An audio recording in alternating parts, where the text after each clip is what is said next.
नमस्कार दोस्तों। तो आज हम विटामिन्स के पार्ट 2 में पढ़ेंगे जो बाकी बचे हुए हमारे विटामिन्स हैं। तो सबसे पहले देखेंगे विटामिन ई। विटामिन ई का केमिकल नेम होता है टोकोफेरोल। इसका मेन फंक्शन क्या होता है? Keeps skin healthy, helps hair growth and protect skin from damage. देखो, ये स्किन के लिए ज़्यादा अच्छा होता है विटामिन ई, इसलिए विटामिन ई को हम ब्यूटी विटामिन भी कहते हैं। ब्यूटी विटामिन ये हमारी स्किन के लिए बहुत अच्छा होता है विटामिन ई। देखो, जैसे हमारी स्किन बहुत अच्छी है, वो अच्छी दिख रही है, ब्यूटीफुल दिख रही है, हैंडसम दिख रही है हमारी स्किन, तो हम सोचते हैं कोई इसको टोक ना दे, तो ब्यूटी से बनेगा टोको मत, टोकोफिरोल। इस तरह से आप याद रख सकते हैं। इसके रिच सोर्सेज क्या क्या है? आप सनफ्लावर सीड,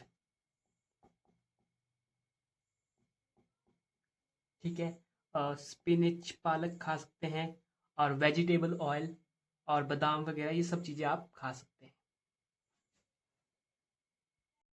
अब देखते हैं विटामिन के। विटामिन के का केमिकल नेम होता है फाइलोक्विनोन, ठीक है, और इसका मेन फंक्शन क्या होता है? Help in blood clotting. जैसे कि जैसे हमारी ये कहीं बाजू है और यहाँ पे हमारे कट लग गया, और कट लगने के बाद क्या होता है? यहाँ से ब्लड निकलना शुरू हो जाता है, ठीक है।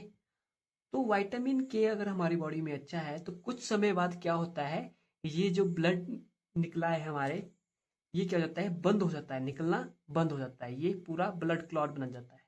लेकिन अगर हमारे शरीर में विटामिन के की डेफिशिएंसी है तो एक्सेस ब्लीडिंग होती है, ब्लड इतना जल्दी नहीं रुकता है, वो बहता चलता है, ठीक है। तो इसके रिच सोर्सेज क्या होंगे? इसके रिच सोर्सेज हो सकते हैं आपके, जैसे कि ब्रोकली हो गया, सोयाबीन ऑयल हो गया, एटसेट्रा, ये चीजें आप ले सकते हैं। अब देखते हैं विटामिन डी। विटामिन डी का केमिकल नेम होता है कैल्सिफेरोल। इसका मेन फंक्शन क्या होता है? Help the body absorb calcium and phosphorus and makes bone and teeth strong. इस सबसे अच्छा होता है हड्डियों के लिए। अगर आपकी हड्डियां कमजोर हो चुकी है तो इसका मतलब होता है कि विटामिन डी की कमी हो चुकी है। इससे क्या क्या डेफिशिएंसी होती है? देखो, इससे सबसे पहले तो रिक्टस, और ये होता है बच्चों में, चिल्ड्रन में, और एक होता है ऑस्टियो मिलेशिया, और ये होता है अडल्ट्स में। अब देखो, दोनों के नाम अलग है, और ये चिल्ड्रन में होता है और ये अडल्ट्स में होता है। जो बच्चों में होता है, तो बच्चों की जो हड्डियां हैं वो नरम होकर टेढ़ी हो जाती है, लेकिन बड़ों की जो हड्डियां होती है वो कमजोर होती है और मुलायम हो जाती है, ठीक है। तो इन दोनों में ये डिफरेंस होता है। अगर आपसे पूछे कि विटामिन डी में डेफिशिएंसी कौन सी होती है बच्चों में, तो आप रिक्टस बोलेंगे, और अगर अडल्ट बड़ों में पूछा जाएगा तो ऑस्टियो मलेशिया पूछेंगे। इसके रिच सोर्सेज क्या होते हैं?